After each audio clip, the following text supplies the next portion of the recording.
Hey, there is a revised set of slides that I emailed just a short time ago, and if you have the other slides, you'd be good to go. But we have one of the things we're going to put together and talk about tonight is team composition, and we're going to have an assignment coming up that you have to work in some teams. So I took a tentative cut at providing or putting into some teams. So we'll talk about that later tonight. It'll be on the slides, but and I've included it in that email that I sent. And if you had the previous set, you'd be good to go.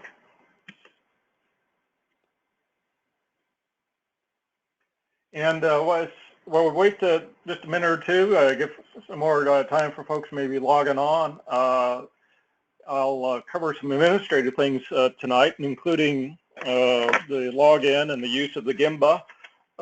Posted password and the login information. I know you had maybe initially got there and got sticker shock. Wait a minute, they didn't tell me you had to pay a couple of $1,000s for this membership.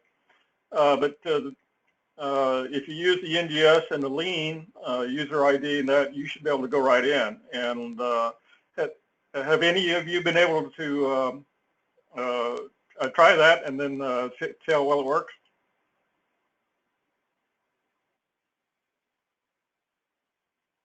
That was the one about the video to watch, right? Yeah, I'm sorry, your last part was cut out. Could you say that again, please? The Gemba login was to watch the video about the Right. DMCA? Yeah, PDCA, Oh, that one, yeah. Okay. And for those that maybe have difficulty to get in, we'll, you can go ahead and review that if you had a difficulty in getting the login.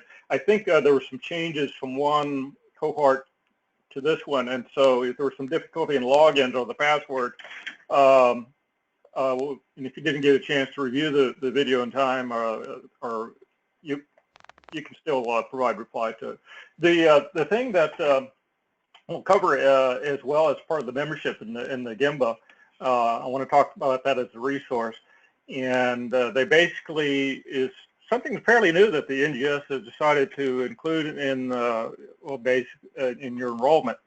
Really a very good set of resources. Amazing amount for their vignettes. They have very short videos, but they're well done to convey a wide range of topics around Lean and Six Sigma. And I'm going to kind of show you that in a moment, and I'll be sure you're all comfortable with the login procedures and what's available to you. And as long as you have your NGS email and your students enrolled in the curriculum, you have access to this. So you basically have a year. And I'm going to see if I can switch over without causing what I have open to crash. So hold on for a minute while I close some other programs. I'll be right with. I'll show you a little bit about the Gemba login.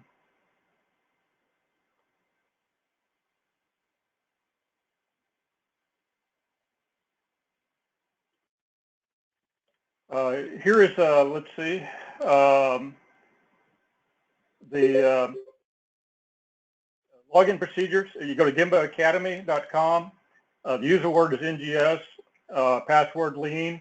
The school Six Sigma would be preferred, but basically all you need to do then once you get into that is to do a search.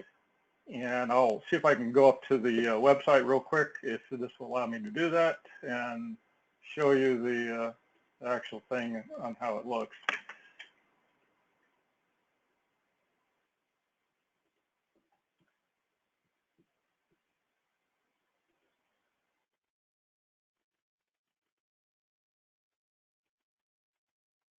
Well, right now, in the GoToMeeting has decided not to let me go over to the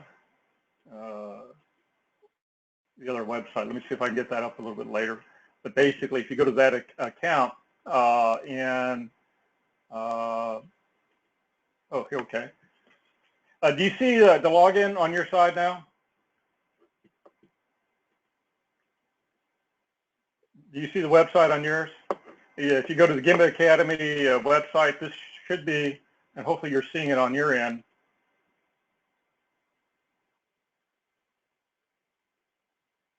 Give it a moment. Yeah, okay. It says Improvement Learning, Gemba Academy. And then you have, the various login is up in, let's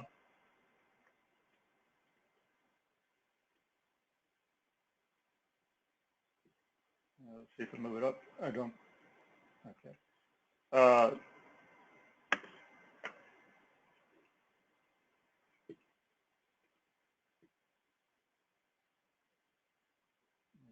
And let's see. The login is, as you go into the initial academy, see if I can get back out of it, then load it in again. For some reason, it's taking me right in. I guess I got my website already set up with the login. So you should see a login. And as you do this, put in NGS and then password lean. And then you'll have, once you're in, all you need to do, for instance, up here, whatever the title of the video or topic, like PDCA, for instance, just put it into the search window and it should come up with a listings of the various videos that they have. But they have podcasts, they have blogs, they have communities that you can participate in. I encourage you to not only to review the videos, but take a look around at some of the other resources they have. They have some great interviews. They have a very practical application in regards to their videos and their approaches. Their reputation is very good, and it's just, I find, and many of you have, you kind of have a library of resources and type of things, so you can take a look at these and participate as well. Encourage the students to do that. There's even research opportunities and other type of things that they do occasionally. So Gemba Academy is in something that'll be intertwined with some of your courses. There'll be some videos that you'll have for assignments. They're fairly a new partner with NGS, and so we're still kind of rolling out the curriculum and the videos and how we're using this and integrating it into our course material. But this is hopefully something you find a good benefit. I would appreciate your feedback as well. What you think, what you may have gained from this. They have the various schools of lean, and then all this as well, even in a Spanish section in here. And they actually have also a certification for black belt, if anybody's interested. And interesting about this is that they have a very unusual structure. Most schools, charge by, by the number of individuals, but you can get for your own organizations, if you're looking at something like this to augment your quality programming within your own organization, you can buy a license, and basically it's unlimited, very similar to what NGS has done. So for those who are involved in quality, involved with that within your own organization, this is a great resource and fairly reasonable for what you get. So any questions about that?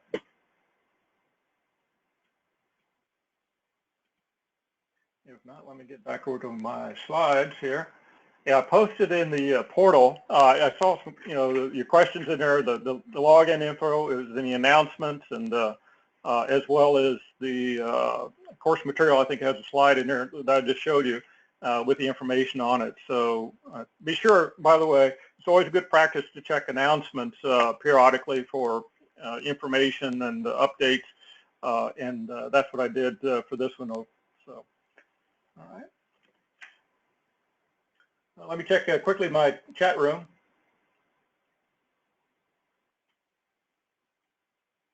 And okay, thanks, Matt. I've got put a quick reply. And before we get into our material tonight, does anybody have anything that was of general nature that you wanted to bring up? I had a question before we kind of launched into the course material. I'm going to ask you a little bit about your experience in doing the paper. If you had any questions in regards to what you did on that. So, anyone that has any questions you want to start at the very beginning?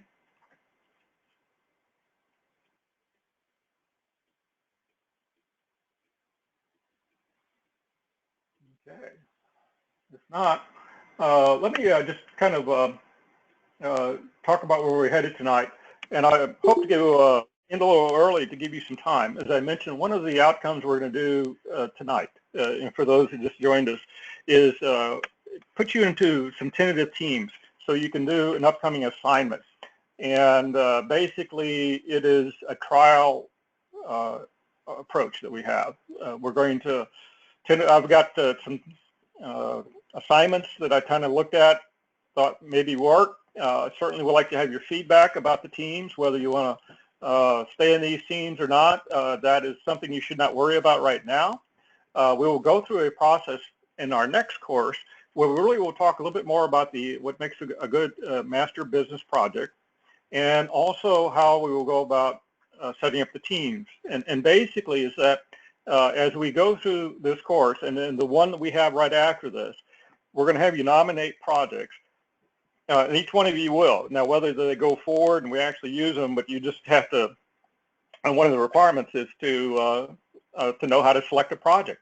And so we're going to have you go through that, do a nomination process, and then we'll go through a selection process.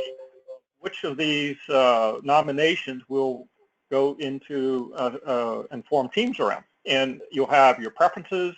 If you notice, maybe if you want to work with another individual within your industry or another student that has a project you're interested in, we may change the compositions of these initial teams, and so that we can accommodate those preferences.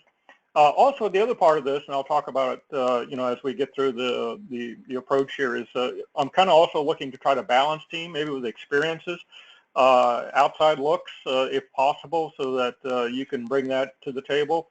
Locations, logistics, all play into the understanding of the teams, but we've got some part of that discussion will be towards the end tonight, and then I'll give you a little bit of time to jump off and do some coordination as we go forward. And we're going to talk about team dynamics.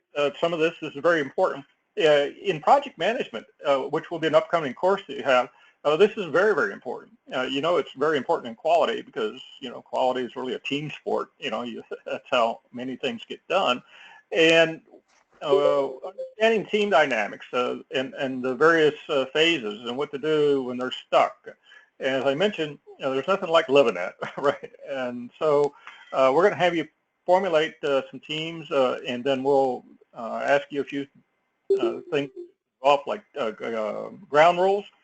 And you're going to have a lot more also then in how do you select teams in regards to project management in that course. But here, we'll talk a little bit also what would be if you are, putting together a quality improvement team, a Tiger team or PAT team, whatever you want to call it. So we'll talk about that tonight in regards to that. And then there's just a high-level overview of the various quality mega tools, as your text calls them.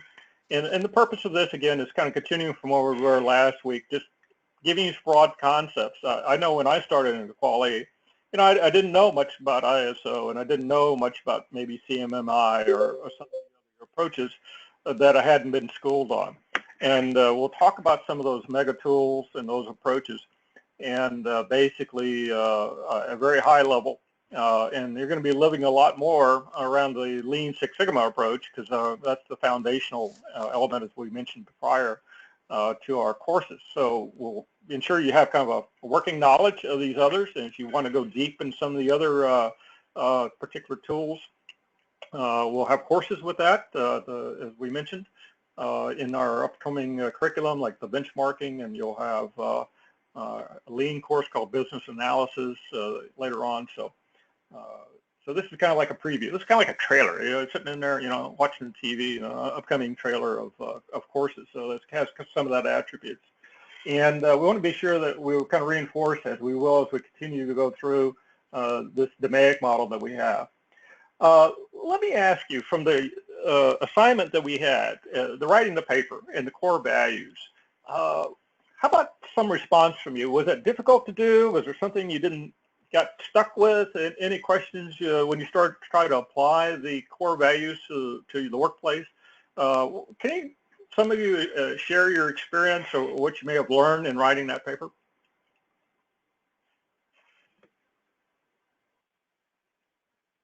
Okay. I can go. Okay. Hello. This is You can Larry. introduce yourself.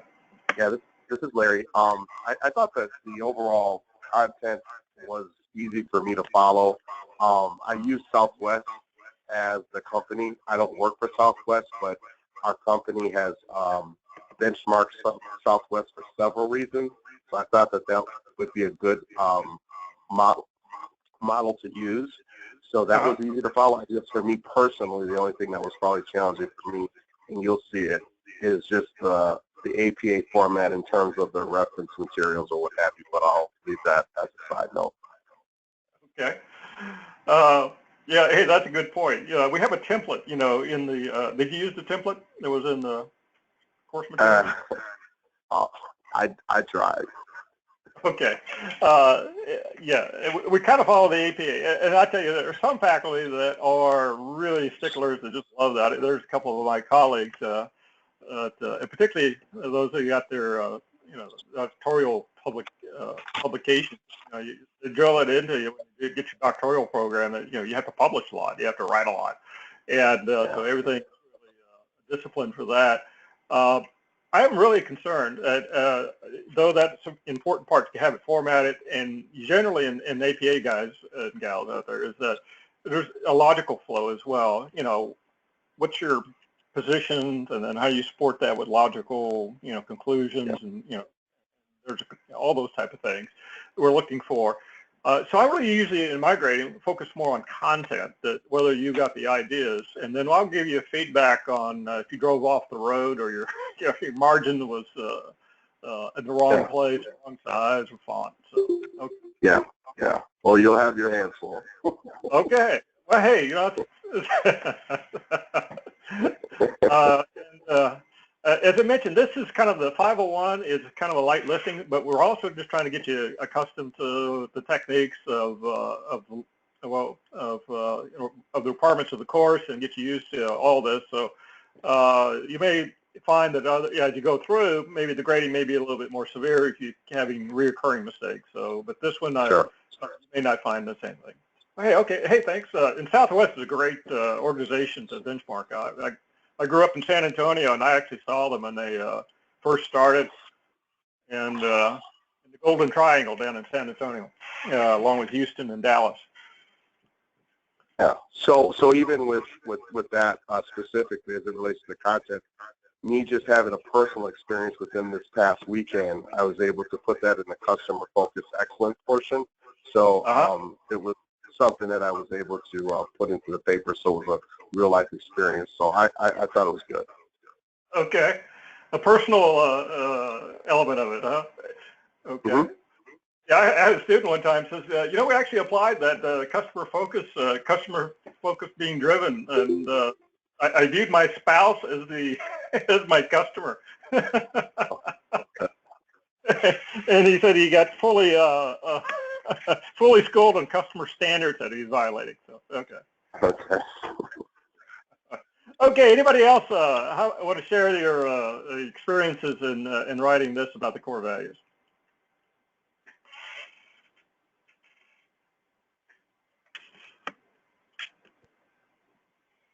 This is Edgar. I would say for me, because other people from my company and one of my classmates here, we may have talked all about the same operating principles that we have, just trying to figure out to make sure that we didn't say everything exactly the same, or that we had our own different viewpoints,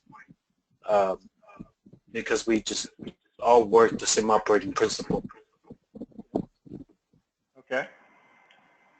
Yeah, and you know, you talk about operating principles, and a lot of times these core values, and when you go into strategic planning, they're going to talk about values, and typically organizations should develop these, you know, which will be very pertinent to that organization. There are values that are selected out of the many that are necessary for that organization to be successful. And a lot of times they're selected, not only they are needed to be successful, but sometimes in strategic planning you select them because they're being violated. In other words, an organization has decided that, you know, we really value employees, and because they're not really doing much to value employees, or we emphasize candor in our communications. And the reason we emphasize it because they got a feedback from the workforce that you get fired if you talk the truth. And so sometimes those values, which are tailored to make an organization successful, are very important ones. And I know for those in the military, you've got a set that are embraced by the services, but it always localizes. Always take a look at what are the values that are important at my level, my unit, my organization, my division, my workplace. What's the ones that are very important for there? And they may be different than the big organization. And the core values we're talking about in your assignment, and which also, as we indicated, were reflected in the ISO, are based from observing the best practices of the best run companies. You remember I told you about the genesis of Baldrige is that it is a consortium, a compendium of best business practices. It's what those that are very, very successful in their industries and exceed their peers and have world-class standards, that you would find these core values in varying degrees, but you'll find these core values in those high-performing organizations. And so they are a way to think about, how can I improve this organization? And you not only say which ones are evident, which ones I can see that we have, but which ones are the gaps, which ones aren't very strong, and which ones can we maybe improve upon, because all of them, not just one of them. And some of them may be more important for various industries than the other, but generally, the findings from the Baldrige, and they update this criteria regularly. I think it's every 2 years. It was every year at one point. To the best business practices, and they review these values, and they've changed, evolved a little bit, but they're fairly consistent. So that's the other kind of value on it. So, okay, hey, Edgar, thanks. Anybody else? One more comment on that. This is Judith. Hi, Judith. Hi, sir. Well, as you were referring to the values already instilled in the military, that's one of the ones that I had to not so much struggle, but I found myself trying to compare the Army values, core values, 7 core values of the Army to the Baldrige core values. And so trying to make an assessment of my organization and see how those Baldrige core values reflected inside my organization as it is right now, which is a organization mixed with military and civilians. So whether those values were reflected within all of us as an organization, and how they could differ or be similar to the Army values that we've held so dear and close and dear to our hearts since the beginning. So it was not that difficult, but yet a lot of thought into thinking, trying to figure out, okay, how, when you're looking at the visionary leadership, how do you look at it within your organization? We do have a lot of leaders that are seen as visionary, but are you looking at the civilian leadership you have, how visionary they could be versus all the leaderships that I've gone through while in the military? How can you compare the two? Do they meet or do they differ totally? So it was different for me, looking at the Baldrige core values and weighing them against the Army values.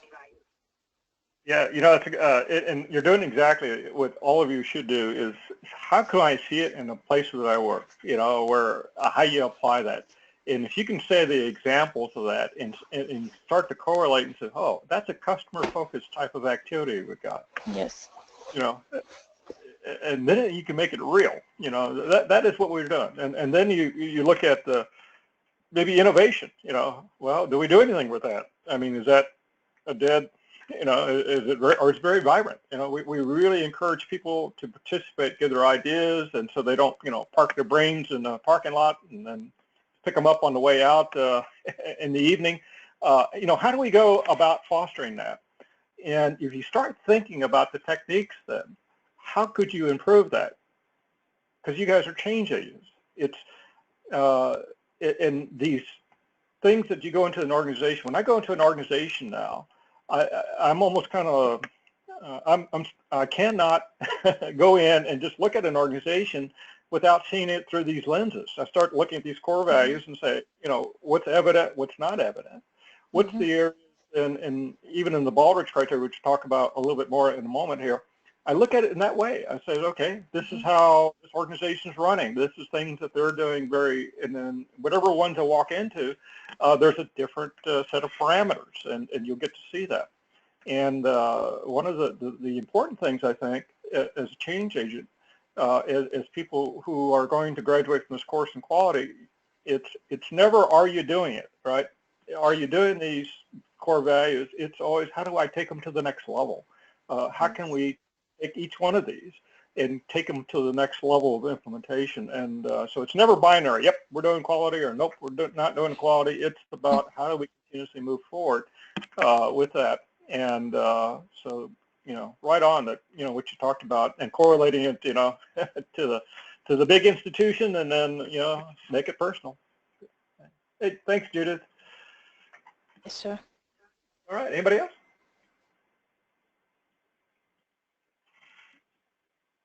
Okay, here they are back up on the screen, and hopefully I have you back on the screen here with the slides. Yeah.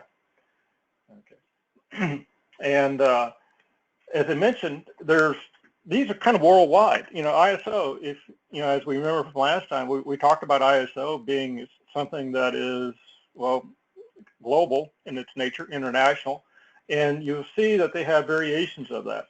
And actually, they templated a lot. The Baldrige criteria really influenced the ISO, and there's been a great marriage. And then ISO at the very beginning was a lot about documentation, this horrendous amount of paperwork, a lot of pain associated with it, and still is. I mean, there's no doubt about that if you go to ISO, but it helps you figure out your processes. It really helps you figure out what you're going to do.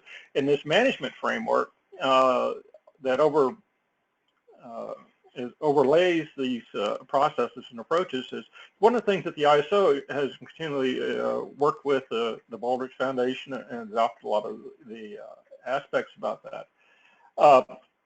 And so one of the things, and as we start to look at this and look at these values and looking at how they apply, is that there are some of them may be kind of unique in regards to what some of the winners do. For instance, ethics and transparency and societal responsibilities. One of the things in ethics and transparency, you really got to add it after the Enron situation, you know, that people found that you can have a really good organization making money, but if you're not being, you know, ethical in your business practices, you're not going to be recognized as a leader. You probably won't be able to sustain your performance over time. And so they included that one as a new value that over time they said that's really, really, really important, that and it becomes something that becomes more and more evident.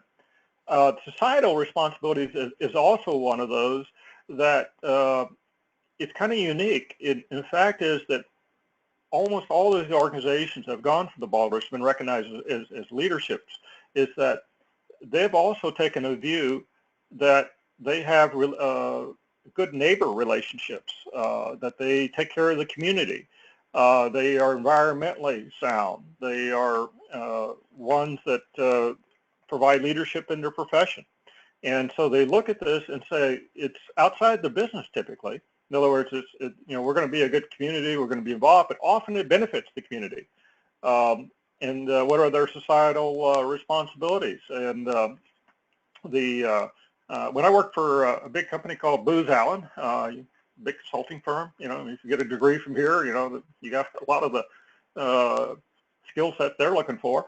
But they have a very vigorous program about their folks on the weekends, including the vice president of the companies, would be out there putting up a Habitat for Humanity, working on renovating houses for some of the poorer sections here in Washington, D.C. or Maryland and Virginia areas, or they really encourage the members to participate in food drives or sponsor community activities, and that was actually supported. I mean, they gave them time off to go do that. They encouraged that. It was part of the professional development, and that was an indicator that kind of surprised me. And one short story on that, there was in the military, there's Fort Hood, Texas. They have a large post out there. That's a beautiful spot. If you've ever been in Killeen, Texas, which is the entertainment and cultural center of that state. There's two divisions out there, and they have commanding general, and the Army had actually used this Baldrige criteria to evaluate their installations. It's called the Army Communities of Excellence Program, and they had, I think, $1 million to give to the winner that came out and used these to implement these practices. And I remember talking with the general out there, and one of the things he did, he had the soldiers participate in the PTA programs and schools surrounding Killeen, which is basically the city that is right by Fort Hood, and asked them, why are you doing that? Why are you making it important for these soldiers to go to these school functions? And yet one thing he says, well, life in the military is tough, but the other thing that's important about this to know, and we want them to be involved in families and strengthen that, and because many of these are guys and gals are in rotations, they don't have a chance to participate, and we want to encourage that. But the other thing he said, which really struck me, he says, where the sergeant majors, the battalion commanders, the generals and the colonels and everybody else in the Army, 2022, or 2030, whatever it was, whatever date, they're in elementary school. And they're probably talking to somebody in that class. If they made an influence and saw that soldier and said, I want to be like him or her, he was doing that and had a long-term view. So a lot of times societal things are in line with your missions. We had a plant, that basically got green, gases out of recycling out of dumps, the garbage dumps, and they got an inspiration because people didn't like having the dump near the residential area because of the smells and the community that are growing around that, so they're going to close it down. But they got a brainstorm, said, hey, we're green. This is not a dump. We are a natural gas facility. And they got permits, and they changed their logos to brown and green and stuff like that.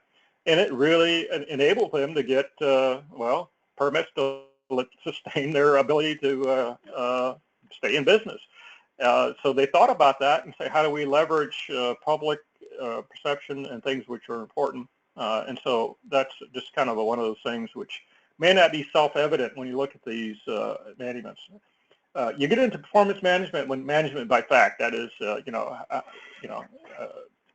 how do you use data? We're going to be using that tremendously in this course. And the more you can bring data to the table and have good opinions about that, and that's one of the things we're going to re-emphasize over and over again, and most of your projects are going to be involved with that. And organizational agility is one of those things as well, that, how quickly does the organization learn from its mistakes, and how quickly does it adjust to the environmental change? And so some of you, when you get into your projects, you'll start to say, okay, are they still wrestling with problems that have been ongoing for a period of years, or has this been going on for a long time? Which means that organization probably doesn't have a learning cycle. In other words, they don't have a way to identify problems, learn from them, implement those solutions, and then maybe share that throughout the organization.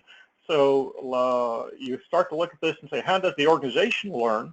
And then how do individuals in the organization learn, which is the professional development, the growth as individuals and the development of skills and knowledge and abilities. But there's this component about how does the organization learn?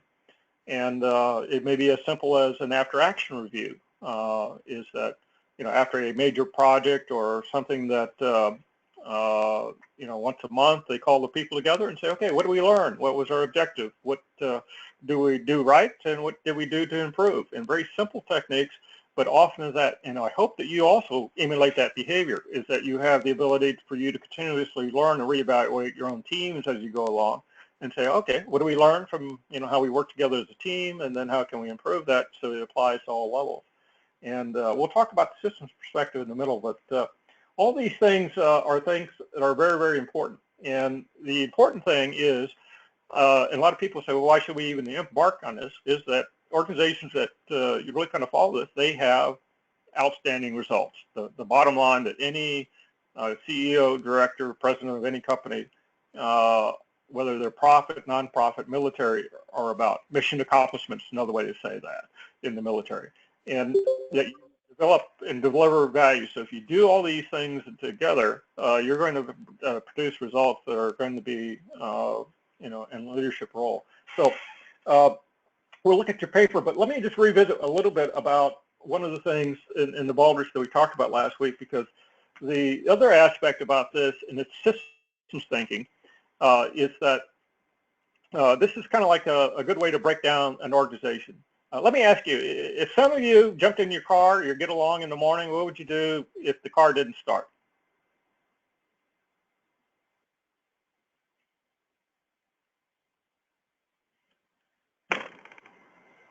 This is a question. What would you do if your car didn't start? What would be the first thing you do? Uber. Sure. Try to start it again. Take it to the shop. Check the Call my battery. husband. Huh? Check the battery. How'd you do that? Yeah, What? you check. Yeah, you check the battery, right? You can do it a couple of ways, right? You check to see if the terminals are still or not corroded and fastened so they get loose, or you turn on the lights, right? Yes, sir. Yeah, and see whether the lights come on or do they go dim as soon as you turn them on. Okay. What else could you do? Figure out it's not the electrical system. Okay, battery looks good, lights are on, nice and bright. What else could it be? Gas. Gas, could be out of gas, right? Yeah, nothing in there. So you check the gas gauge, see if you got gas. Anything else? Might be an engine problem. Yeah, could be. Yeah, that thing could have froze up, Oops, no oil through a rod, The son, daughter, brother, left it, rode it, drove it and parked it and whatever the case may be. Yeah. Or if it's Halloween, maybe somebody's put a potato in your tailpipe in black. Right? So there's a lot of the different things, but if you think about it, what you're doing now is taking a car and breaking it down by its subsystems, right? Is the electrical system working? Is the exhaust system working? Is the fuel system in order? All those things, what you're doing now, it's just kind of breaking the organization down by its subcomponents, and so that you can start to figure out, to troubleshoot it. And that's kind of the analogy with this Baldrige, is that it allows you to take the organization and say, what are the subsystems of it, right? What can I do to start troubleshooting each one of those that may contribute to the problem? And sometimes it's more than one.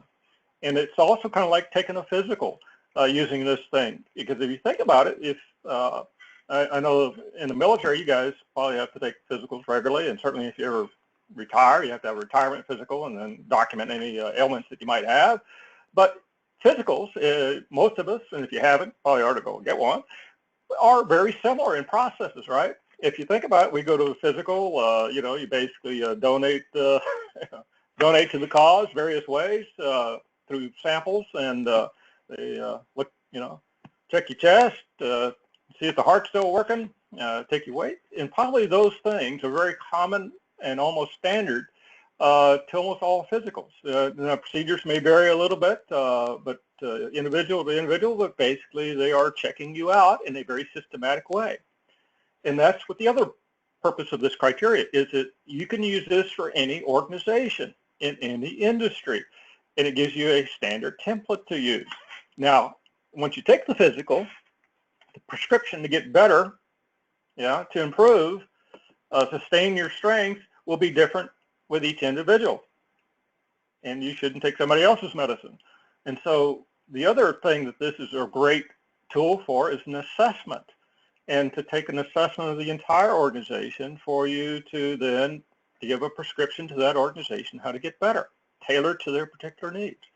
And that's the other aspect about this, is that it allows you to break things down. It allows you to look at an organization as a system. And let me talk about another practical use of this. It's a bunch of questions. Actually, the first 6 categories are just a bunch of questions. How are you? What's senior leadership? How do you describe that? And often they will say something like, it's the CEO, director, and their first line reports. And then you say, okay, how is their approaches going? What do they personally do, to set up the environment for success? What are their governance? How do they get together and work together? And so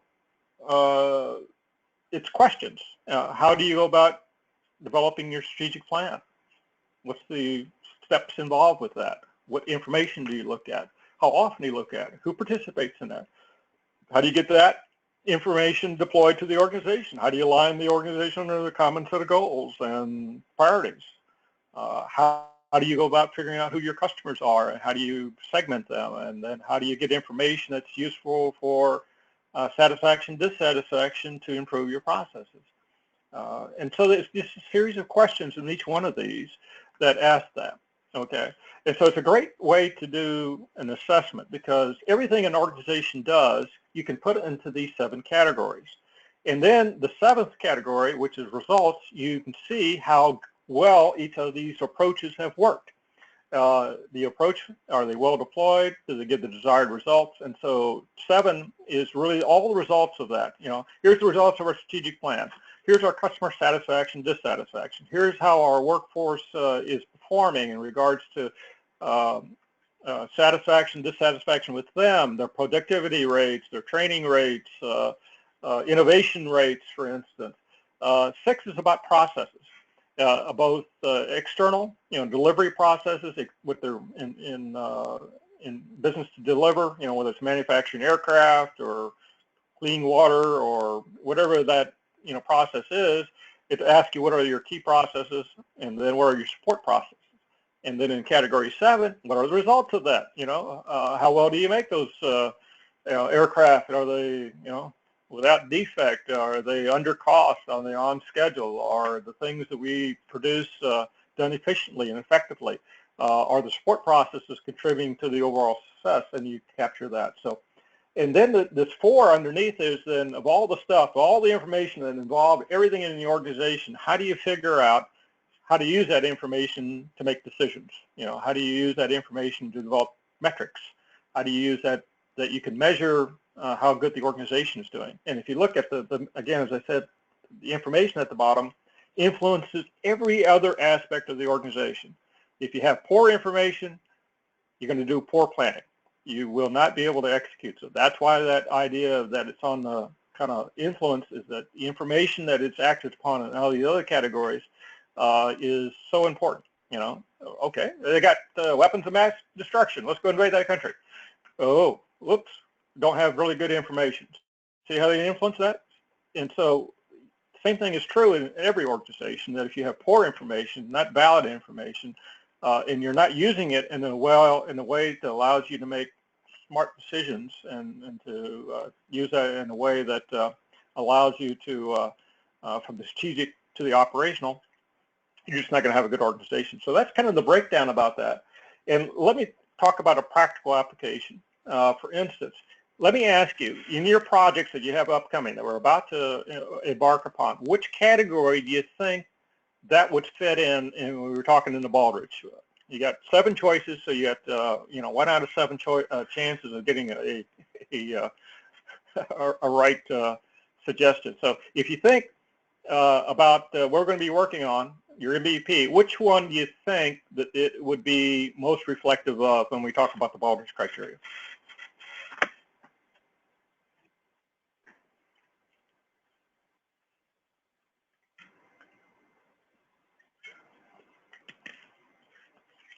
Which category talks mainly about processes? You remember that?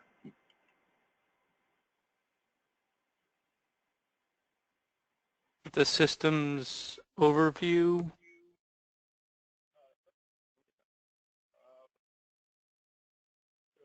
I mean, it certainly would apply, yeah. So But if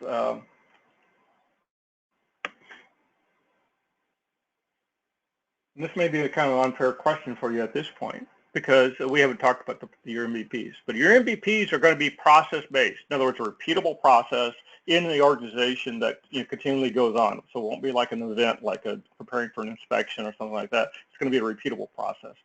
And so which of the 7 categories of these here is the one that relates to process? Do you guys remember?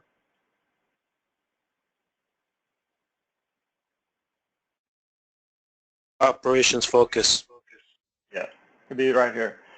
So normally in the Baldrige criteria, they would talk about and say, very good, is that what are your processes that you have for delivery of a product or a service, and then what are the support ones? Let's say what we had, for instance, an NGS team.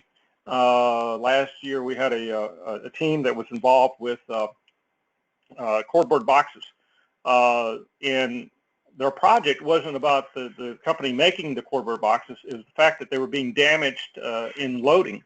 So the NGS team was working on a support process. In other words, loading was a support process to the overall manufacturing of cardboard boxes. And so they were looking at a support process. So everything about the processes, like the support and how do you manage them and those type of things, wouldn't be in here. But what the team did, for instance, they started using this criteria when they started looking at how to improve this process. And a lot of times what will happen is, though, they'll try to improve it using Lean Six Sigma, looking at defects, how many errors, all that would be kind of the things you do here. But a lot of times what happened is, for instance, we ask them, it says, how well does the organization know the customers, which is now category 3.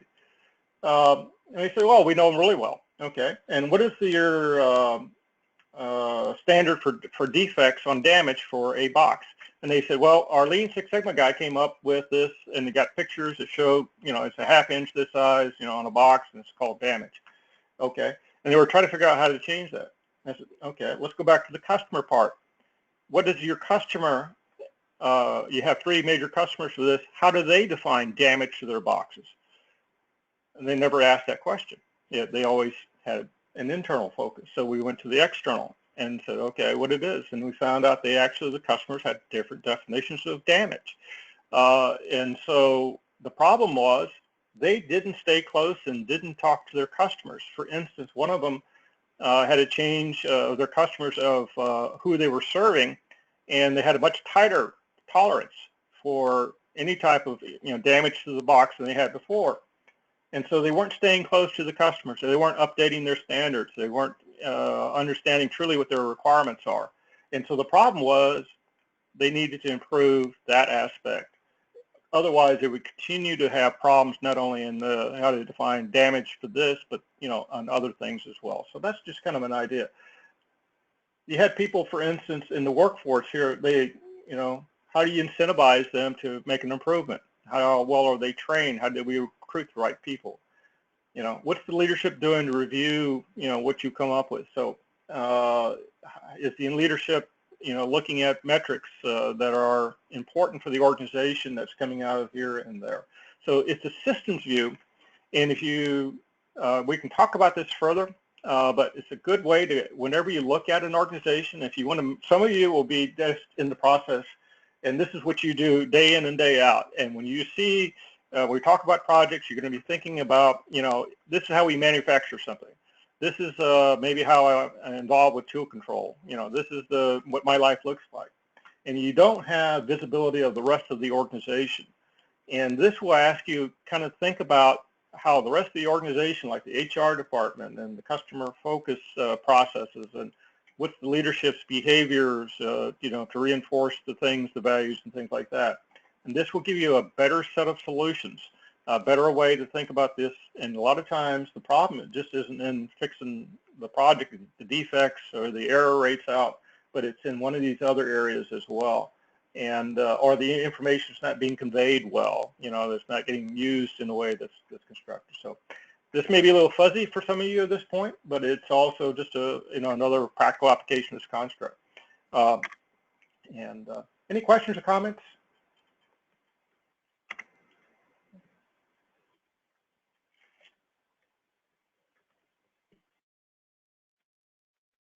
Okay.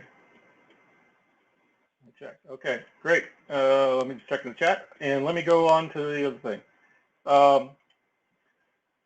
We're going to then kind of talk about the application of some quality tools and approaches, and we're going to have basically we're going to talk about a few of these mega tools we have. They're going to be used throughout the course, and the more you can not just understand each tool, but use them in conjunction with each other, the more successful you're going to be. When we have our sessions, when we start to go through this, there's going to be some tools will come out of the Lean Six Sigma. There will be some of these which will be benchmarking tools. There'll be some financial analysis tools and things like that. And you'll go deep in your classes learning these tools, and then when we come back throughout the course of our curriculum, you will be asking you, say, okay, how do you use these tools in conjunction with each other? How do you use them in a complementary way? So we're going to be using this in a very complementary, or emphasizing that as a part of your school set of skills. And if you went through the baccalaureate course, we probably didn't emphasize some of that integration to the degree that we will be here. And so basically, we will have classes that go deep, and then we'll have classes where we come back and kind of build upon that. And if you think of these, and our text, I thought it was very interesting, calling like mega tools, is that, you know, it's kind of like the conversation I have with my wife almost every weekend. You know, I usually go out to the garage, I see something, maybe an ad in the paper from Lowe's, Home Depot, Harbor Freight, somebody like that, and oh wow, you know, I need to have a new router tip, or I need to, you know, have this new sander or something like that. And so the wife usually comes in after I come dragging in with a couple of bags and says, don't you have enough tools? You know, I'm just stunned. Like, how can you ask a question like that, right? I mean, how can you not have enough tools? But that's also my philosophy around quality, is that you cannot have enough tools. And the more you have in your kit bag, the more successful you're going to be. And so let's go talk about these a little bit more. And some of you probably know these in and out, again, we're just at a very high level, and we just wanted to share these with you as a common baseline of concepts. The Lean is actually, though we have it now as a part of Lean Six Sigma, it was a separate methodology that was not integrated with Six Sigma at the beginnings. It was pretty much born, you know, it's got some roots in the assembly line, but really the one that kicked this off is Toyota. And they are the ones that instituted it. It became actually known as the Toyota Production System, TBS. And it was a shop floor, you know, walk the floor, take a pencil, make sketches, take a look at the processes, and do it that way. That's how it was born. And anybody know, by the way, what Toyota did before they used to make cars and other things? What their history was before they got into that?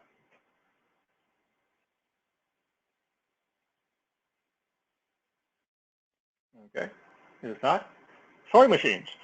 Is that the founder of Toyota actually used to watch his mother go through and use sewing machines, and he was looking at how to improve that, and that's how they got started. But it became that type of approach where you sat and observed the machinery, observed the people working, interfacing with that, that became the foundation to the Lean concepts. And they'll have, and some of you, I'm sure, and I know already because I've seen it in your discussion questions, you're already talking about talk time, and you're talking about Lean terminology, and some of you, let's, you know, contribute to the general knowledge. You will be applying those into as we go through. But there's, you know, some key concepts, you know, that's your pull versus push. In other words, instead of just making a bunch of things without a demand and increasing your stocks and everything like that, it's more of a push. There's just-in-time concepts. The MUDA, or waste categories, would be the type of activities. And seeing the organization really as a system as well is another key concept within that.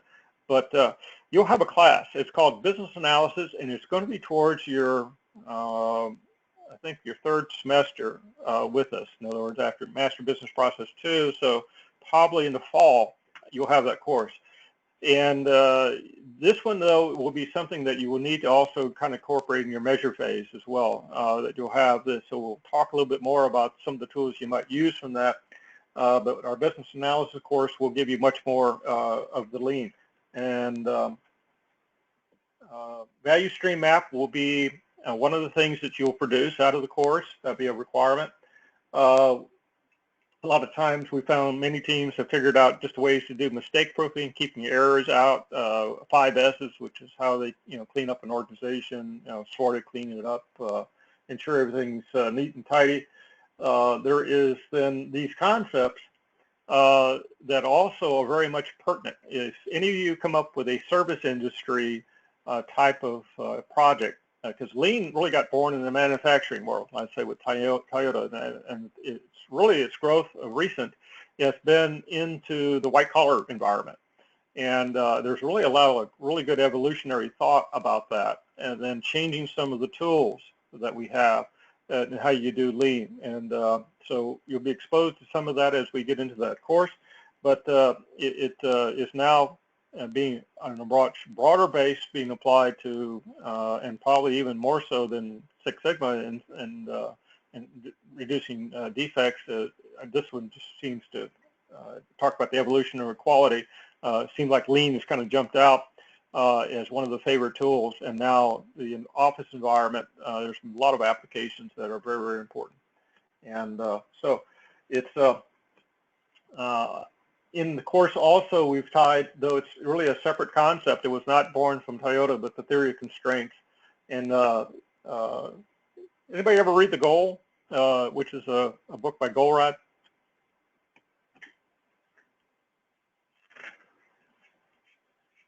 It's actually kind of like a novel. It has in it information that is purely fictional. It's not about a real organization. Dr. Goldratt basically wrote this book back in 1984, and then it generated this whole concept of theory of constraints. And very, very, very useful. I've worked with clients that's all they did. That was the only methodology they used to improve their production. In fact, it was a Coast Guard organization that that had depot maintenance, and they used theory of constraints, which was basically looking at the slowest bottlenecks in the processes. They were taking a look at how to improve their throughput in regards to how they measured the organization. They really adopted these concepts for it. So it's a methodology that can be used on its own. Almost always, at least been my experience, it's been integrated also into the lean thinking that came also with Toyota, maybe a subset of that. But theory of constraints will be another kind of approach within this. And basically, it tells you various concepts about how you do production pacing, how do you ensure you're not over that you recognize where the bottlenecks are, and then how you do triage in those areas, and how you go about improving that. So, as I mentioned, almost every one of these we were initially standalone, and what happened is they got married, right? And this is how the evolutionary quality is that you will find that slamming concepts together, like Lean Six Sigma, also included the theory of constraints, and these got married into a singular set of tools and approaches. You'll find that when we do benchmarking, for instance, there is benchmarking in Six Sigma now been integrated. So there's that kind of evolutionary thought that happens in the quality world. So these things the DMAIC model came out of the Six Sigma. Motorola, it was that. They were a Baldrige winner, which gave them notoriety because they were a leadership role. They had processes and capabilities that others envied. And that was part of the role of the Baldrige, was to highlight those organizations as role models. And so it really got kicked off, and Jack Welch really implemented that in a very, if you went to the baccalaureate course, there's a whole, I think, an article that you had to write about in there, but basically it's got a lot of great gains. And one of the things is that it's more focused on defects. It's more looking at reducing a variation, which were not necessarily the tools that were used in Lean. And Lean didn't really have the DMAIC methodology where you find a kind of an approach within that. It was more, let's go walk the factory floor, take a look at this, doing that.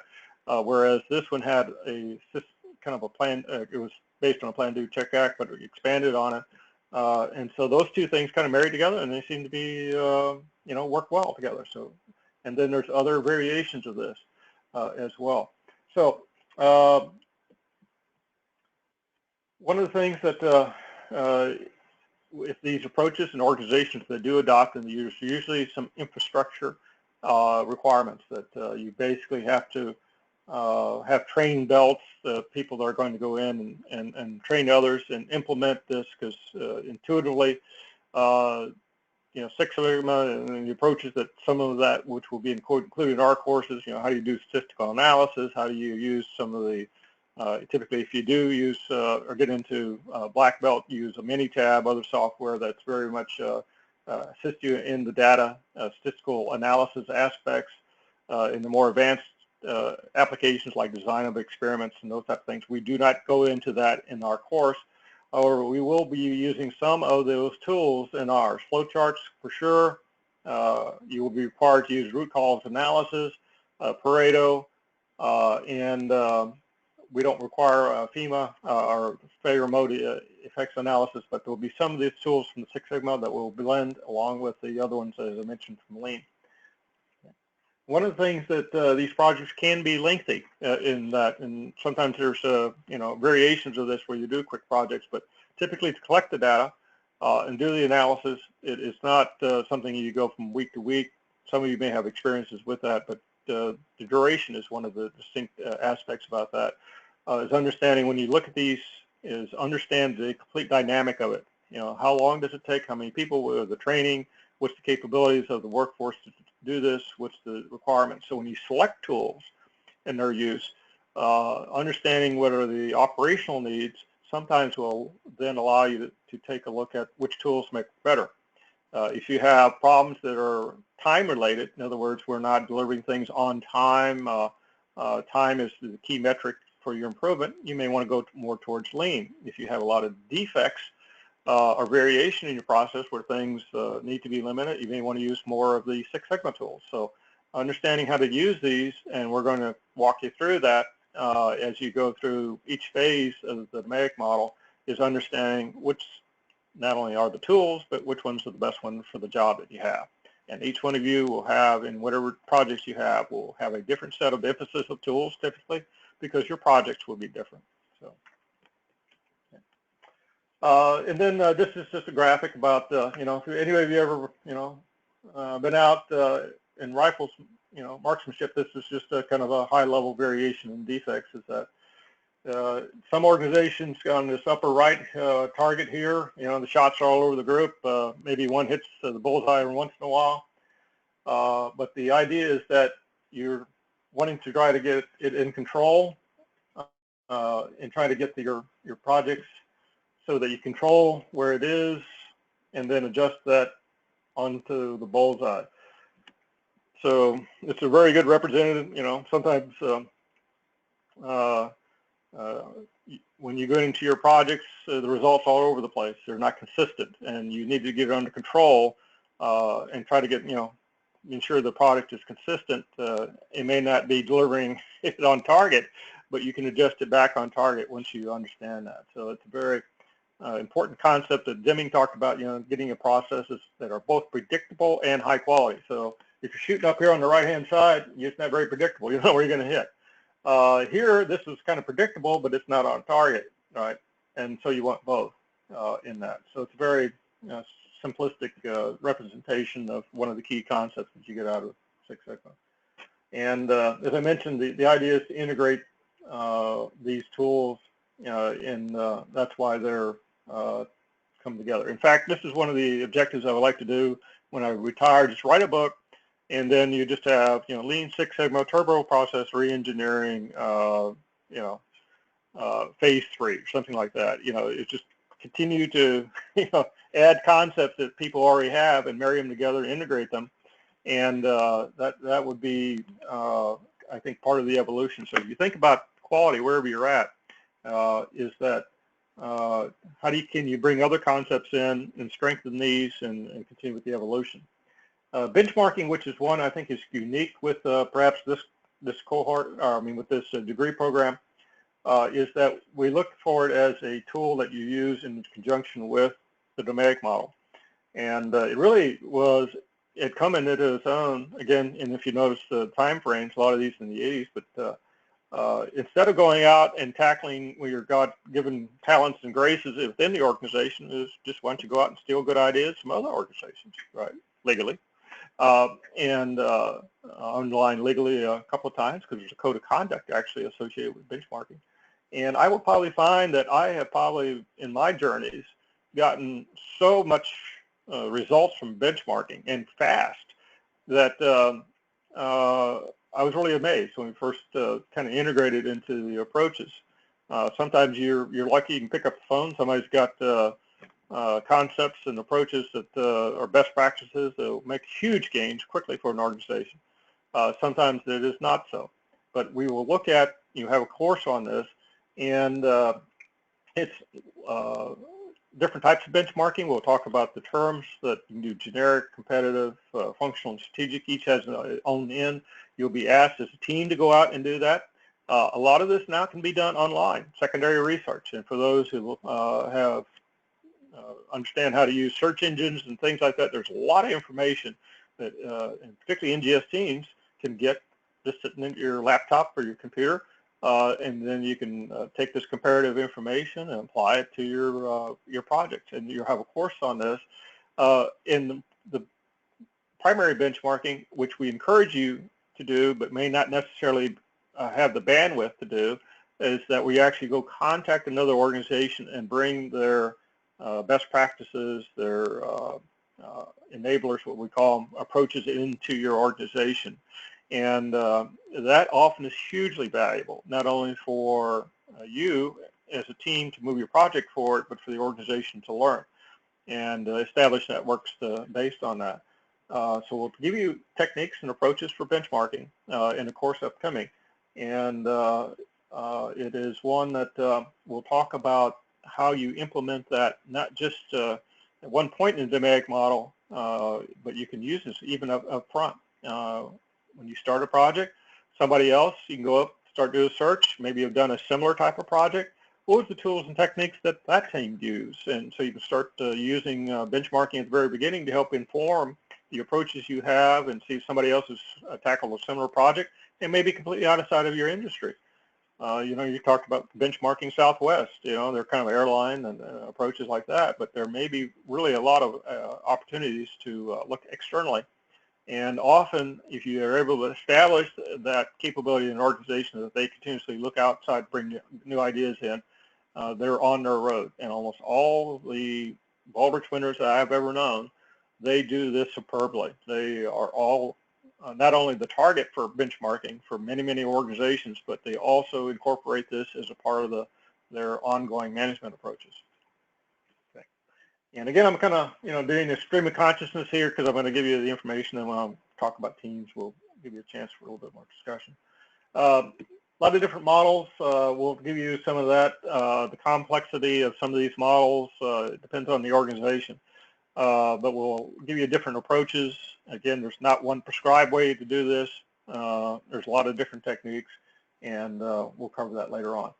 There are different problem-solving methodologies as before, and knowing a lot of them are going to be good. Domatic is one of them. And let me ask, in particular for some of those may have already a quality background, the define, measure, analyze, improve, and control. What are some of the things that you see, if you've used the domatic models before, that you see, its benefit? So anybody has used the domatic model before? I may ask that question first, and if so, what was your experience with using it?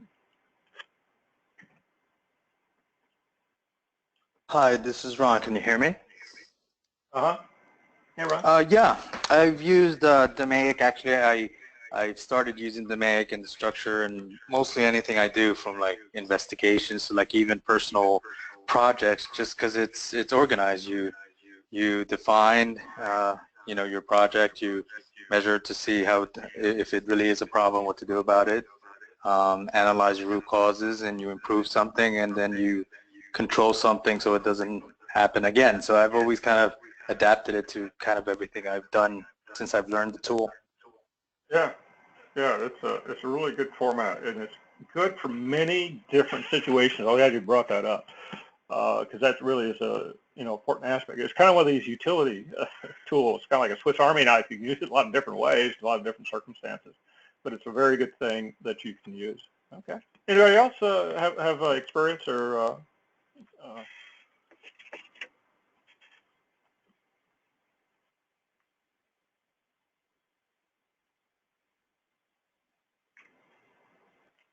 Okay. And if you are, we'd be glad to entertain your inputs as we go along. But let me just say a couple of words about this. I find that if the teams actually follow each one of these steps, you're almost not 100% guaranteed to success, but pretty darn close to that in the NGS model. In other words, if you actually follow the define phase and do the measure phase and do the analyze and improve, and you understand, the sequence, and you don't skip any of these, you're going to almost get a success. You've got to trust the process. In other words, it works. When the teams get into trouble, they often will do a couple of things. One is that they say, oh, I think we already know what the solution is. They are going to recommend the solutions, which is right here in the improve phase. And they then start to collect data and analyze that data that will support their conclusion that they've already come to. Okay, not good. If you follow this and say, what's the problem? What's the current state? Collect the data around it. Figure out what the root causes based on that data you collected. And then derive your recommendations from improvement from that analysis, from that measurement. Not only is it logical, it's defensible, but it also changes often what you think will be the solutions, because a lot of times almost every single NGS team I've ever been with in my life experience, and maybe I don't know about you guys, but once we start to collect data, the problem changes perspective, because of the fact is that things are invisible. A lot of times root causes, like I mentioned the Baldrige before. Oh, the real problem is the fact that people wanted the overtime for defects. They saw that as an entitlement. This is actually a thing that happened in one of the NGS teams, is that they had paint coming off an airframe. They had to repaint the airframes, like $50,000. The paint crew, when that happened, actually thought that was a great thing, because they got overtime. So the problem wasn't the fact that, it was that they were using, poor techniques, weren't checking the paint because the manufacturer changed specifications, is that they were also incentivized with the overtime. And that's really why they had no motivation to change the process. So the real problem wasn't just the paint falling off, it was the people's motivation in behind it. And the fact is that they didn't have the good information from the manufacturing, because the guys have been doing this for 30 years and thought they knew how to mix paint, but when they changed the manufacturer changed the composition of the paint, they didn't change the way they mixed it. And so there was this information flow which was not working very well. So kind of relating this back to the Baldrige, if you think about that. But so things are invisible. Typically you will discover things about your project that nobody else knows, and maybe haven't thought about it in that way. So that's the approach we have. And it is one of many. You don't always have to use the and by the way, if you already have a solution, you go into your projects and they already say, hey, I kind of think I know what the solution is. I just want you guys to just kind of validate that and then figure out how to implement my solution. Not a good methodology to use. If the causes are not self-evident, in other words, you need to collect the data and you go through, this is a process that works very well with that. But if you try to use this on a process where everybody already kind of sees what the end is, and kind of agree to that, you may get a lot of resistance and may not be the best methodology. But and we'll set up our projects where we'll kind of talk about that. In other words, does anybody, what's the data available? What's the capability for you to take a look at this? Are there any other improvements already on the way? So there's a lot of things we'll go on with that. But keep in mind, there are many other problem-solving techniques. If you're in the military, there's like a 5 or 10-step leadership problem-solving. I know you may have had it in one of your schools. There's a hypothesis-based problem-solving technique where you develop a hypothesis about how you fix something and you go about this. You can use other approaches, design of experiment, for instance. There's other ways to solve problems. This is just one of the ones that will showcase your skills that you need to have for the course. And as I mentioned, it works. Every NGS team I've had has had very good results following this. So that's the other reason we think it's pretty good for our purposes. But just don't get in your mind that it is the only tool. Okay, we're not going to DMAIC everything, and if you do, you probably don't realize its strengths and its limits. And that's what kind of the theme I'm talking about here. Each one of these approaches has strengths and opportunities for improvement. The other thing is R at the bottom is that the results. Sometimes we call it DMAIC R, and this is the process you're going to brief your things. Here's what we did in our define phase. This is what we did to measure. This is what we as a team discovered. Here's our recommendation of improvement. Here's our control and the results that we got from our project.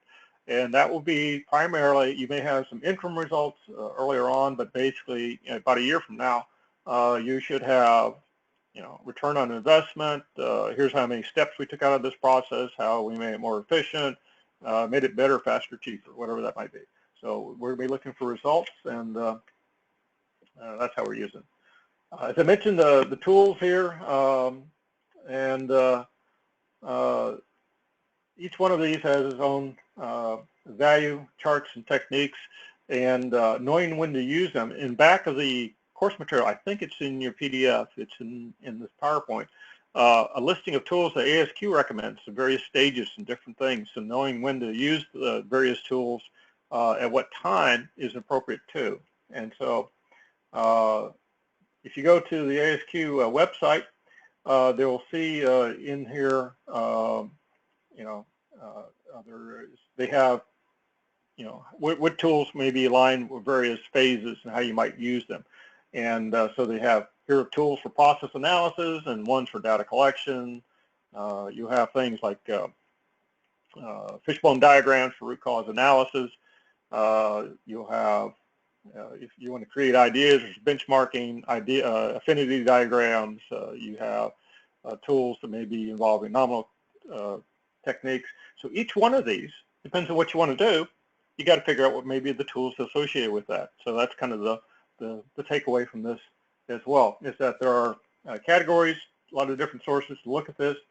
And here's just kind of a listing of some of the tools, and we highlighted the ones in red, which are required, which will be at a minimum in each and every one of your projects. And some of the other ones will be optional, okay? Depending on the maturity of your model, of your organization, what the situation is, but there's a common set of tools that you have to show proficiency in the course, and we pretty much have put those into red. You should be able to do flow charting and be able to develop performance metrics and value stream maps and use of Pareto and fishbones.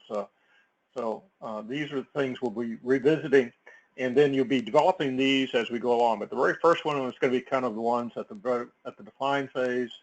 How do you figure out what you're going to be working on, and how we select that? Okay, let me transition to teams real quick. Okay, this is a part of usually of great interest for many NGS students, because if you've gone through other courses, except for maybe the baccalaureate, which is a team-based approach, is that our curriculum is very much focused on team. And so the integration of that, as I mentioned, is so essential that almost every quality interventions you do, you have to get somebody else to buy into it. You have to maybe bring in a lot of the processes you work on are cross-functional, so nobody owns everything. It just requires you to go in and work with a team that have different interests and such. And so that's an important skill set. Facilitation, though we can't teach it online, is often a very important skill to have. You know, how do you get in front of a group and you get their inputs and they get their buy-in and get them focus on problems and solving.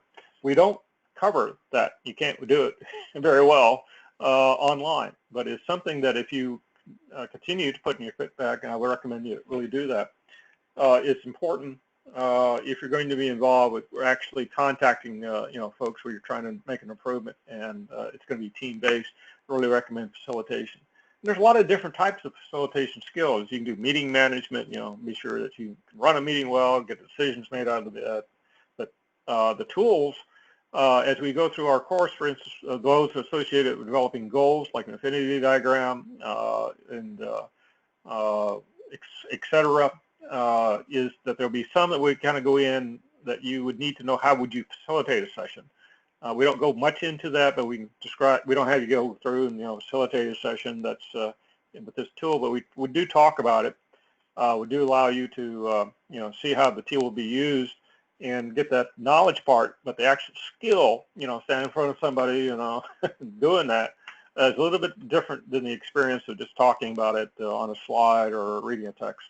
And so that is an important aspect as a part of the team. The other thing is just knowing where your team is and about your client team, the ones in your projects. Do they use Teams? So how well are they forming? Well, I've got some teams right now. Some of them are high performing in the projects we've got working. And we've got some that, like, I don't think maybe 4 or 5 in a room. One and like, why are we here? I don't want to be here.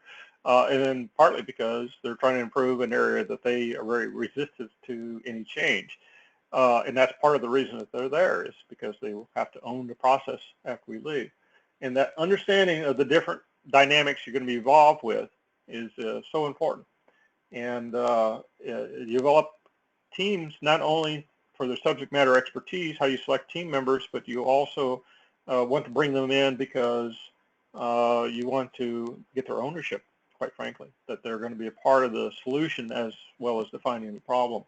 And so selecting the teams, putting them together, often is a skill for black belt, certainly in green belt, and saying, how do I pull a team together? What are the ways that I do that? You will talk about project management, how you establish roles and responsibilities, and maybe do a skills set selection. But another interesting way that I find has been helpful is looking at the different personalities you have and how people think differently and react differently. If Myers-Briggs, if any of you have taken that, you got a profile, whether you're introvert or extrovert, and whether you can make a quick decision or you need lots of information and you're like sitting in a minute. The worst thing, some people are like, when they go into a restaurant and there's like a lot of things on the menu, they can't make any decision. It all looks good. All of it looks good. All right, and they're standing there like 15 minutes. The waiter's been coming back 3 times. They're not able to make a decision. They need a lot of information, right? And some, whereas other people, they're wired where they can just say, hey, why are you taking so long? I just order something, right? And sometimes you want a combination of those personalities in the room. You want some people, maybe that can make a decision. You've got a lot of people that, need a lot of information before. That may be helpful because you make better decisions with the information, but you need somebody to say, okay, enough of that. Let's move on. And if you have one group in the room that just wants a lot of information, nobody make a decision, that's it. And then you have a lot of decision makers, you're probably going to have folks then, banging heads because they may not agree on those decisions. So understanding the personalities is probably a little bit more sophisticated. We're not going to cover any of the skill inventories, but a lot of things you can have available to you, if you're having problems with teams or things are not working well in improvement teams, is to take a look at other ways that allow you to maybe go at the individual interactions of the members of the teams with each other, using some of these Myers-Briggs, Herman Brain Dominance, Fire-Brigade, other instruments are out there that you can apply and then maybe discuss about why people aren't agreeing or why they don't listen to each other, that type of thing. these are type of things as well. Team leader, you may want to have these roles even with your own teams. So we're probably going to have fairly small teams, less than 3. Is that I'm going to ask that once you form into teams that you select somebody that's going to be a principal point of contact with myself and your faculty. And that may be rotating. You don't have to have it consistent, but have somebody maybe also designated to upload the assignments, because when you do a team assignment, it's going to be all for one for all, and you need somebody that's going to be kind of designated with that. If you have your own, you may have this process where you're working in a team and say, okay, we're all equals, right? We're going to do this, but somebody says, okay, I'm going to recommend the processes that we use. How about we brainstorm for a while what we're going to do, and then after we brainstorm, let's select the 3 best ideas. Okay, that's a facilitator. That's recommending a process. That's somebody coming in and say, okay, how about we take this approach? We go around the room. You guys, each one of us say what we think the assignment's about. Okay, and if it all sounds like it's have common agreement, let's then talk about our best approaches. Then how we're going to go about that. So that's a facilitation type of role. And so you need these behaviors. Note taking in regards to our project. I really encourage, I do this for every team. I don't care if we've been colleagues working side by side for years.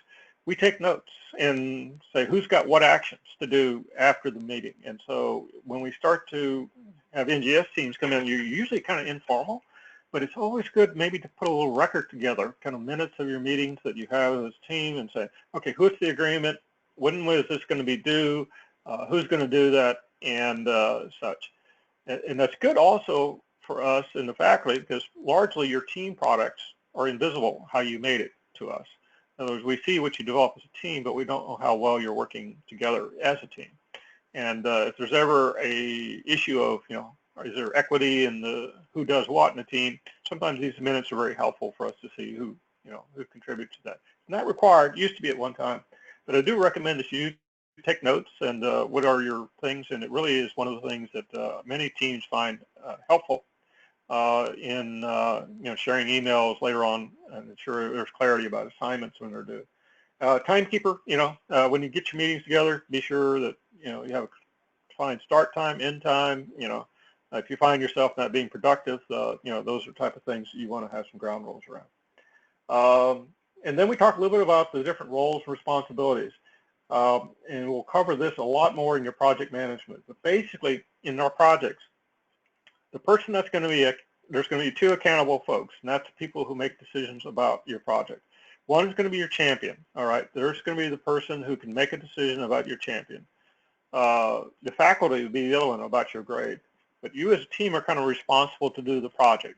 And you're going to be briefing to the faculty your academic requirements, and then you'll be briefing to the champion your recommendations. And whoever has the authority to implement your recommendations, or has the final buck stops here, that's an accountable person. And this tool that has come from the project management is very helpful in later on when we start to identify who's going to be involved in the project, who else is going to be involved in the organizations you're going to be working with. In other words, you have people that touch the process, maybe giving you data, but there may be subject matter experts that you have to consult, get their information before you make a decision. They're really key. You want to get, and there may be people that you just want to inform about your projects. In other words, hey, we're doing this NGS project in here. The workforce needs to know why you guys are doing this project. That's informed. So these RACI, which is a tool, it's going to be applicable.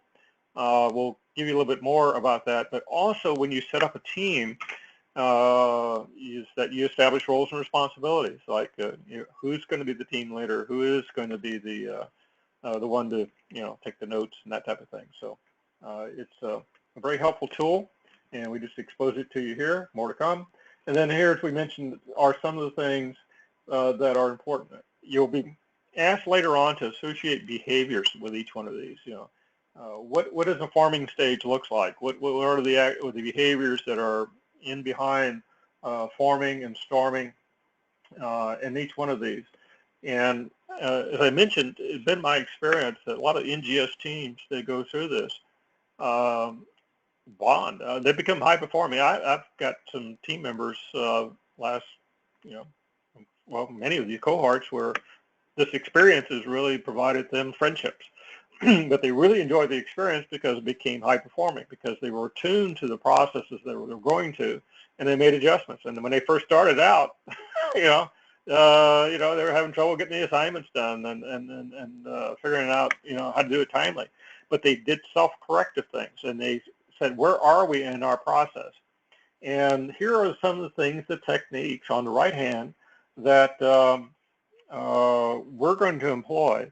And one of them we're going to have tonight is set up some ground rules and norms for you as a team, establish the responsibilities you have, and then start for you to understand within your own teams, the tentative teams, your own strengths that you bring to the table in areas that you may have talent in, and so that you as a team can complement each other. And I'm going to kind of get feedback from you, whether we got you in a good initial team or we need to change based on interest and that type of thing. Because we want to set you up for success. It's one of those things. And so as we go through this, you may not necessarily, sometimes you fall back. In other words, this is not necessarily a straight line in phases, that sometimes teams, work really well, and then all of a sudden they get into, personality conflicts at some point, and then they go back. But just be self-aware of where you are in the process, and we'll be living this, okay? And here's some of the other type of behaviors associated with each one of these. In the farming, you typically are going to be very, polite and uncertainty, and then you kind of storming is that figure out who's in charge. And my idea, if I want to do the assignment this way, somebody wants to do it this way. Well, how do we resolve that? What's your conflict resolution techniques? And then you find out, well, okay, let's listen to everybody's opinion, and then if there's, you may have a tiebreaker, like the team leader. So I've got 3 members of the team. We can't all agree. The team leader makes the decision.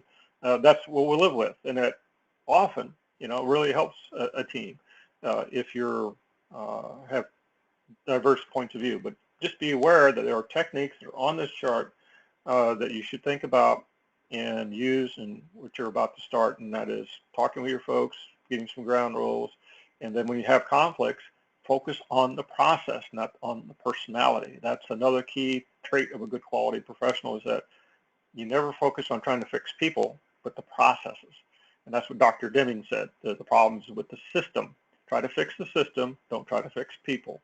And so always focus on improving the process you're using, and then see if that changes the behavior that you've desired. Okay.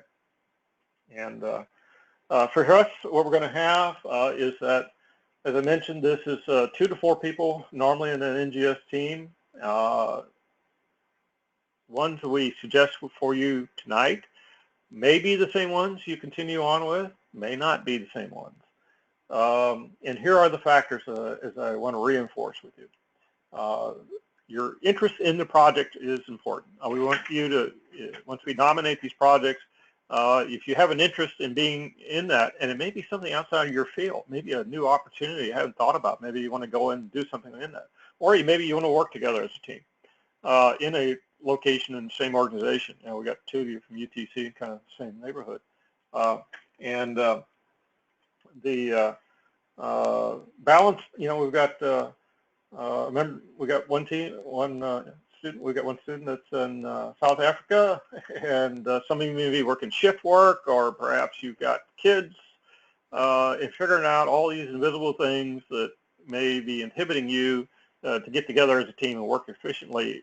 Let's work this out. That's what this course is for, and really the next one is to be sure that you're got a good combination, and that these are the factors we kind of found to be necessary for us to take a look at.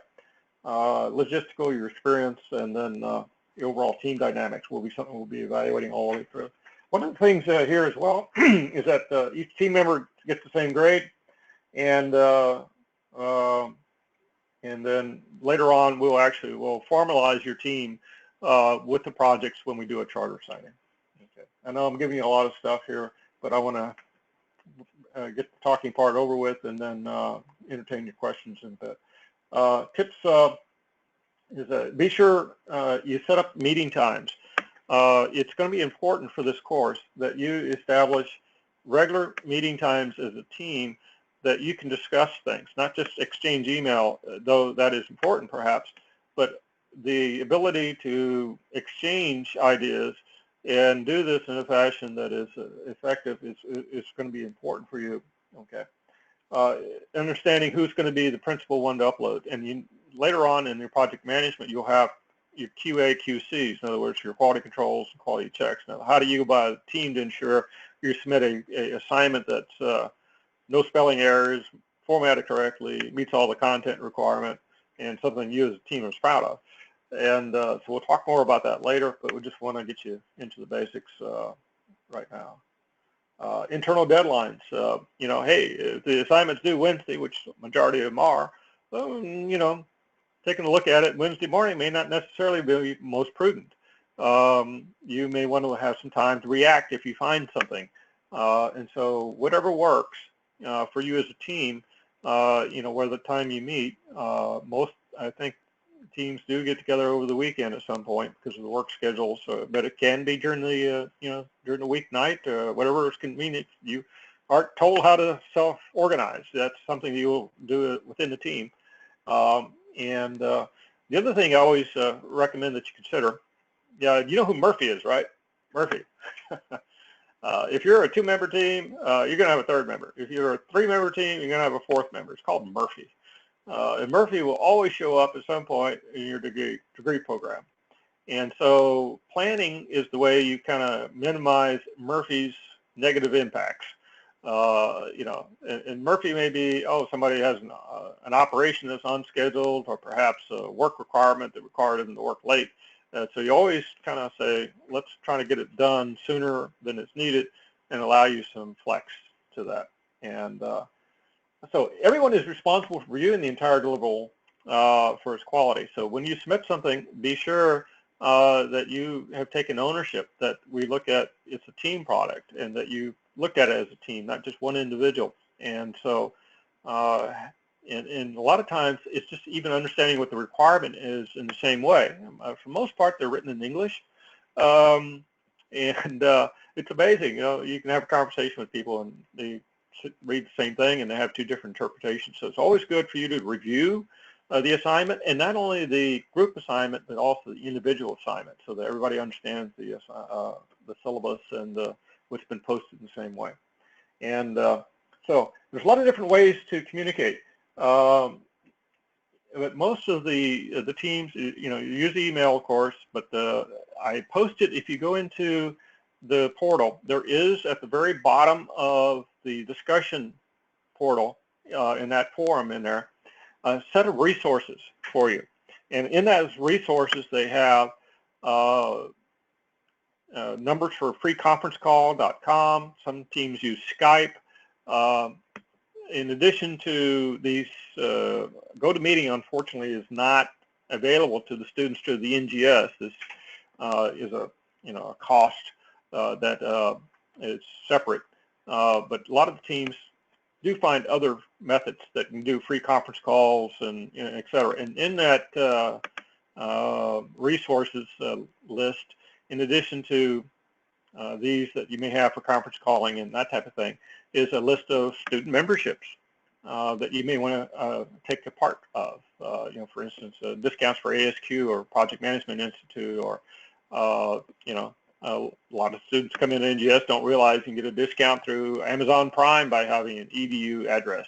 And there's, you know, you can get Minitab very cheap through student discounts if you're interested. So look at that. There's a set of software membership discounts and other resources available for you that may be helpful in that.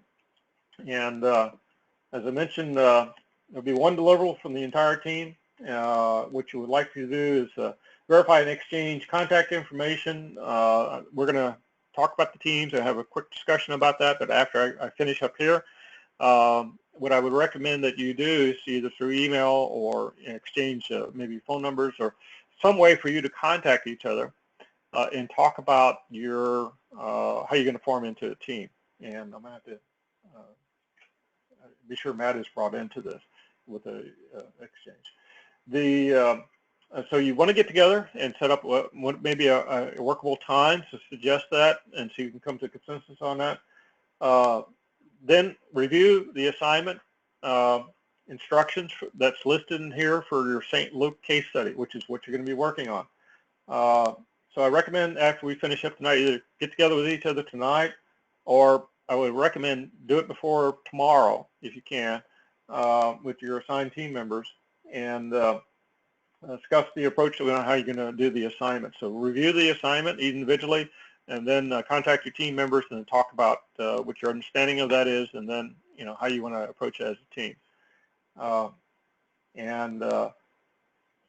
You can assign portions of the work. In other words, I'm going to do this part of the assignment. I'll take this part of the assignment, then somebody else may do the editing and bringing it all together.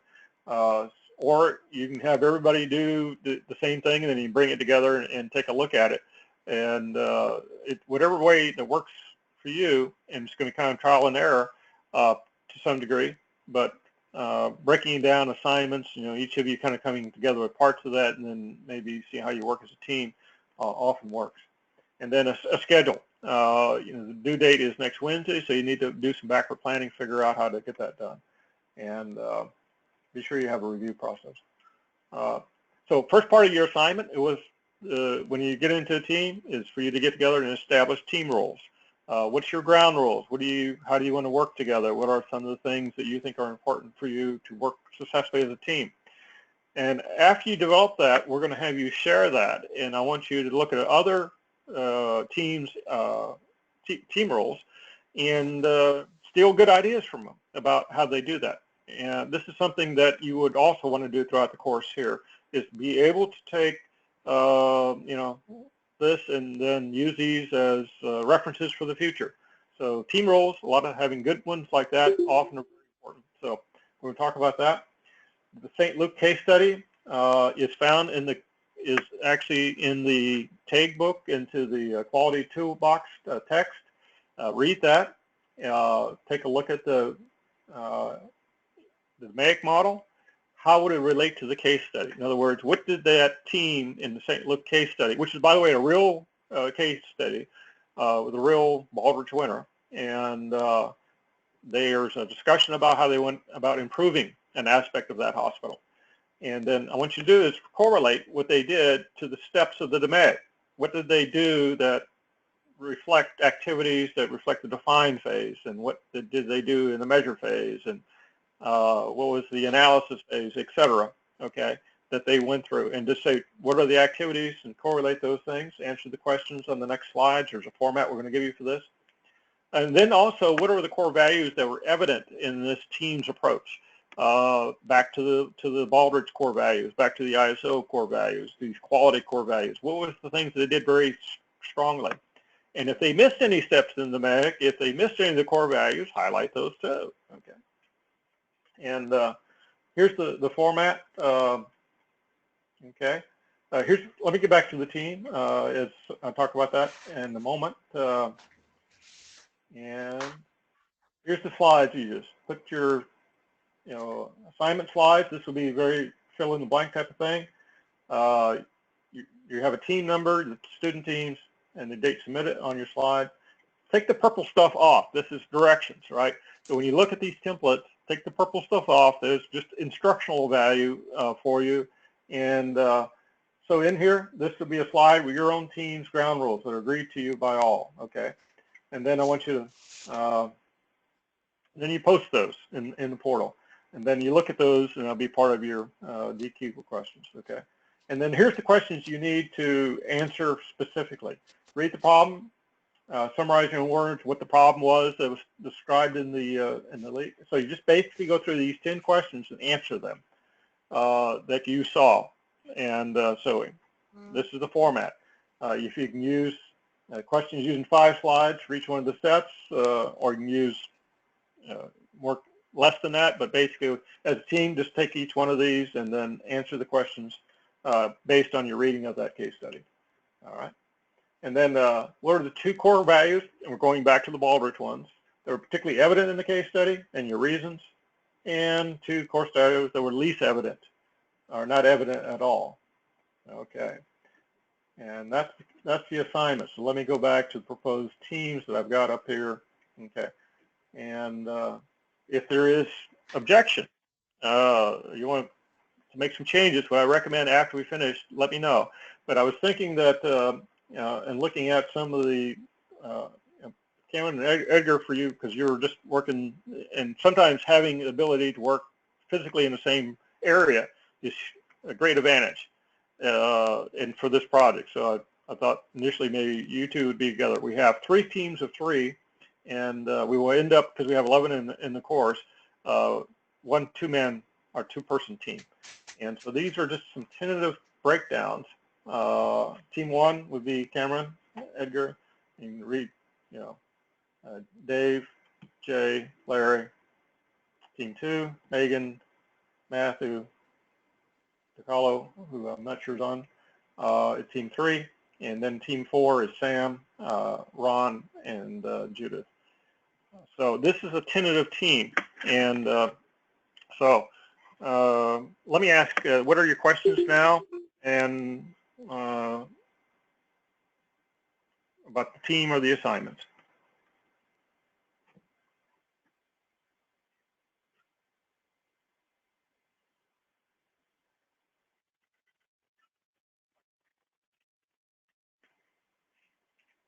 No questions?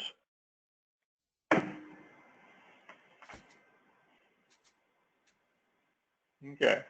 Can somebody tell me what the next step is after I finish this this part of my spiel? Contact, email. Okay. All Get right. together with your team. Okay. Excellent. That's you, Judith, right? Yes. Okay. Thanks. All right. So you need to contact your fellow team members here, and if you're unable to get a response, so for some reason, if they're let's see, we may have a couple here that may not.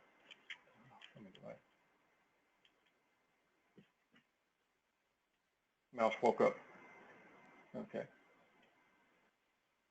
I think we got almost everyone except for DeCalo. And it's like 4 a.m. in her time in South Africa right now. But what I would like you to do is then is that make an exchange, with your fellow team members here, and then figure out the assignment and move forward. So great, that's good, good, thanks. Anybody else have any questions?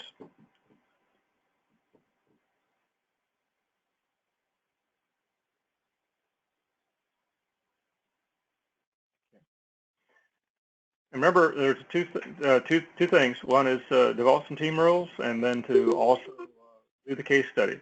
And so what I'm going to do, I'm going to hang on for a little bit here, and I'm going to keep this open for some dialogue. If anyone has individual questions they want to ask, unfortunately, and you may be, we'll have a lot of crosstalk, but I'll keep it open for a while if you want to use this, the verbal part of the GoToMeeting here, or exchange chats individually here if you want to send back and forth. So think about your schedule.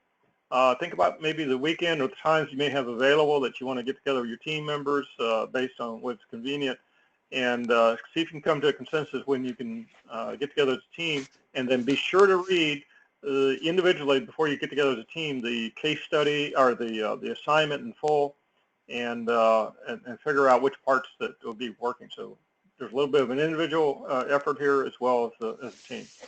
So I'm stopping now with my narrative. That's all I have for tonight. So for the time that we have remaining, and if you have any questions or feedback, send me an email, and I will try to get back to you about your team assignments or that type of thing. And next week we'll talk a little bit more about the projects and then that nomination process, and that will be another aspect then that I think will give you a lot more clarity about what successful MVPs. So thank you, everyone. Appreciate your kind attention, and I'll stay on. Thank you.